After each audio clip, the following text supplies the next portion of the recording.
Connecting a custom domain to Mailchimp allows you to use a professional email address for your campaigns. Here's how to do it. Log into Mailchimp. Open Mailchimp and log into your account. Access website domain settings. Click on your profile name to open the account menu, then select Account and Billing.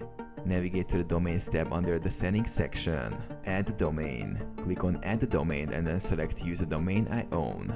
Verify domain ownership. Enter the custom domain you want to connect and click Next. Mailchimp will provide DNS records that you need to add to your domain's DNS settings to verify ownership. Update DNS records. Log into your domain register where you purchase your domain. Locate the DNS settings or DNS management section. Add the provided CNAME and TXT records to your domain's DNS configuration. Verify in Mailchimp. Return to Mailchimp and click Verify Domain to check if the DNS records have been updated correctly. This process might take a few hours.